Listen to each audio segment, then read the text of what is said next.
ہے، چچا ہے ابو لہب۔ اور اسی طرح حضرت اسماء رضی اللہ تعالیٰ عنہ روایت کرتی ہیں دوسری تفسیر کبیر کے اندر امام فخر الدین رازی، کہ جب سورہ لہب ابو لہب کی مذمت میں نازل ہوئی تو اس کی بیوی ام جمیل انتہائی غصے میں پتھر اٹھائے ہوئے آئی اور مسجد میں داخل ہوئی،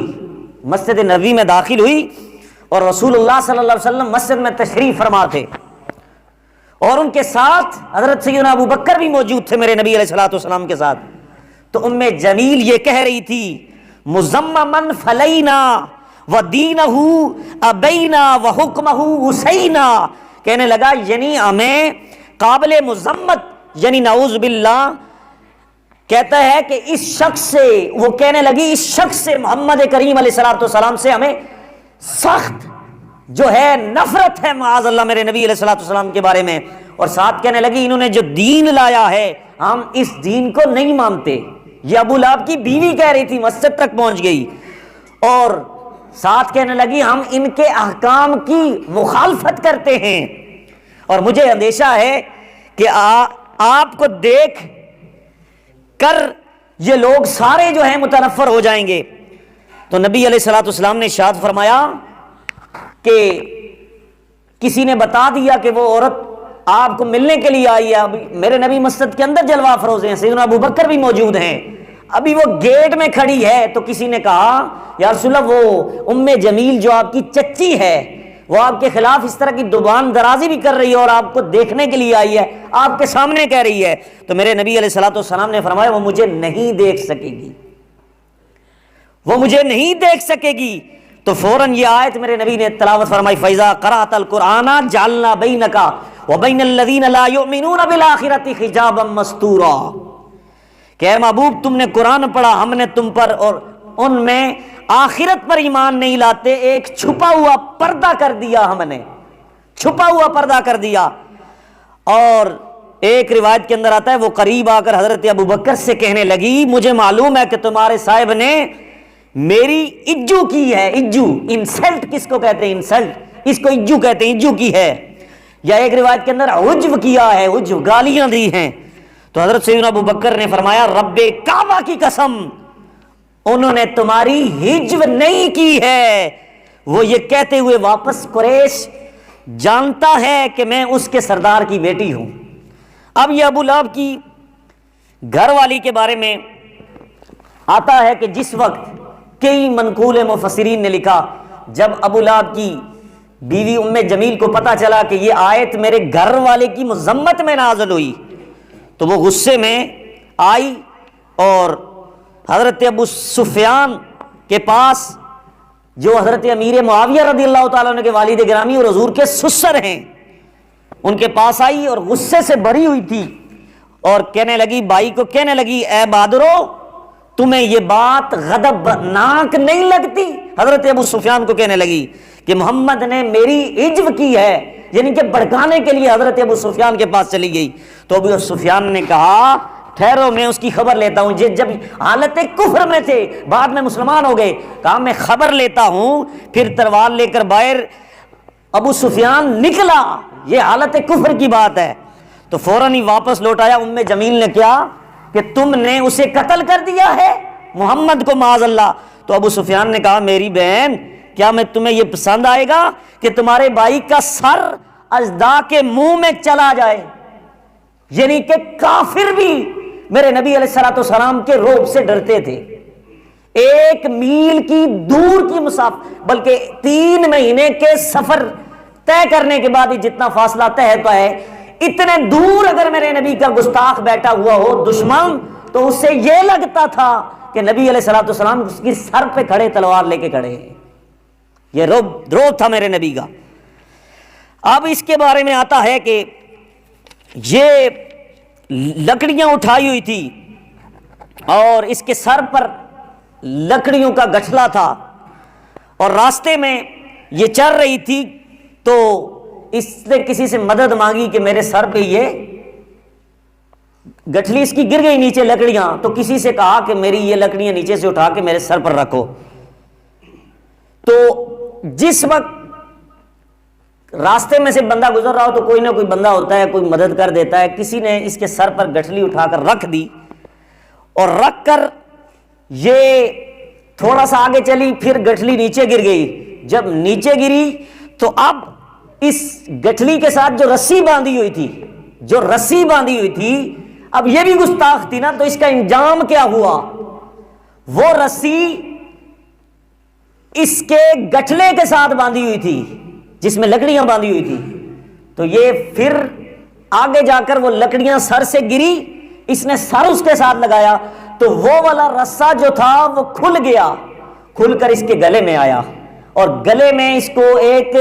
گرا کی صورت اختیار کر گیا، اور یہاں تک کہ لکڑیوں کے وزن کی وجہ سے وہاں اس کو، یعنی کہ ایک پھانسی سمجھ لیں کہ جس طرح آج کے دور میں پھانسی دی جاتی ہے، تو اس کا بھی انتقال پھانسی کی وجہ سے ہوا تھا، ایک پھندے کی صورت میں اس کا انتقال ہو گیا. اور یہ تفسیر خازن کے اندر انہوں نے لکھا. اب آگے چلیے، ولید بن مغیرہ، یہ بھی میرے نبی کا بڑا بدبخت انسان، اتنا بے غیرت شخص تھا کہ میرے نبی کی گستاخیاں کیا کرتا تھا، اور اس کے بارے میں بھی قرآن کی کئی آیتیں نازل ہوئی. یہ میرے نبی کو مجنون کہتا تھا، معاذ اللہ.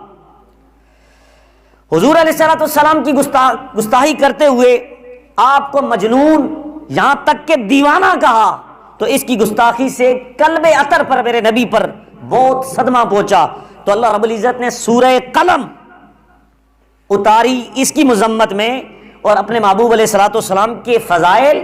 خوبیاں بیان کر کے اللہ رب العزت نے حضور کو خوش کر دیا. اب یہاں پر چنانچہ قرآن مجید کے اندر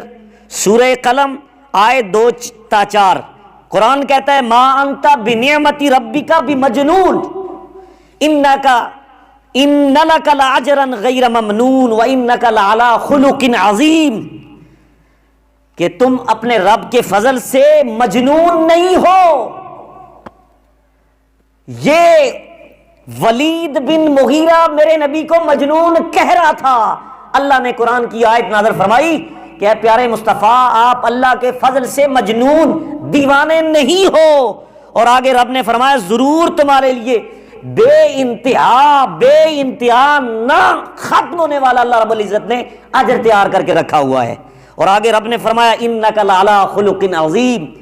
اور اے پیارے مصطفیٰ، اللہ رب العزت نے آپ کو تمام خوبیاں اور اخلاق کے عظیم اخلاق پر آپ کو فائز کیا. یہ میرے نبی کی شان بیان کر کے اب اللہ رب العزت نے اس گستاخ کی مذمت کی آیتیں اتاری. پہلے میرے نبی کی شان بیان کی تاکہ نبی کو تسلی ہو. اب میرا رب نبی کو تسلی دے کر، تاکہ جو میرے نبی کو صدمہ پہنچا تھا اس کی گستاخی کرنے کی وجہ سے، وہ صدمے والا وہاں پر مرم رکھا میرے اللہ نے، رکھ کے اللہ رب العزت نے حضور کی شان کے ساتھ گستاخ رسول کی مذمت کی. اور یاد رکھیے، آج یہ جو مذمت والی آیات قرآنی صورت میں آئی ہیں، آیات نازل ہوئی اس کے لیے سورہ قلم کے اندر، اگر یہ والے لفظ ہم کسی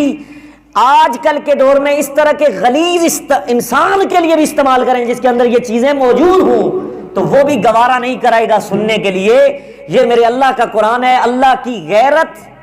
اتنی انتہا پر پہنچی کہ میرے رب ذوالجلال کو یہ گوارا نہ ہوا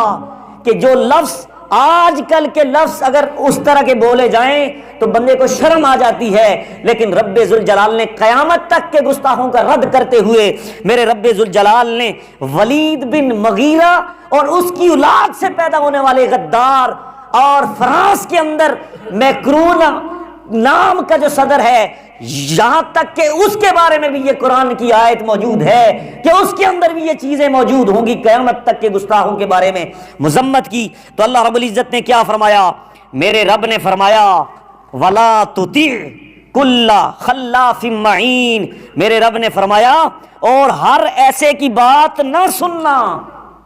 یعنی کہ ہر ایرے غیرہ نتھو خیرہ کی بات نہ سننا پیارے محبوب، جو تجھے مجنون کہے ان کی باتوں پہ نہ جانا. فرمایا جو بڑے قسمیں کھانے والا ہے، قسم کھا کھا کے کہتا ہے، تو یاد رکھیے گستاخ رسول کے اندر ایک نشانی یہ بھی ہوتی ہے، وہ اپنا دعویٰ قسم کھا کے بیان کرتا ہے، وہ قسم اللہ کی یہ ہو گیا ہے، وہ میں قسم کھا کے کہتا ہوں ایسے ہیں حضور۔ تو یاد رکھیے گستاخ رسول کی نشانی قرآن نے بیان کی، جب بھی وہ باتیں کرے گا قسمیں کھا کھا کے بات کرے گا۔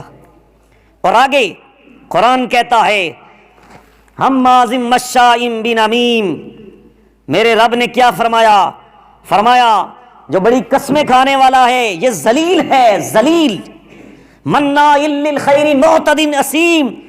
بہت تانے دینے والا ہے، بہت ادھر ادھر کا لگانے پھرنے والا ہے، ادھر کی بات اٹھا کے ادھر لگا دی، ادھر کی اٹھا کے ادھر لگا دی، کہا ادھر ادھر کی باتیں لگانے والا ہے۔ اور اگلا لفظ سنیے، یہاں تک کہ میرے نبی علیہ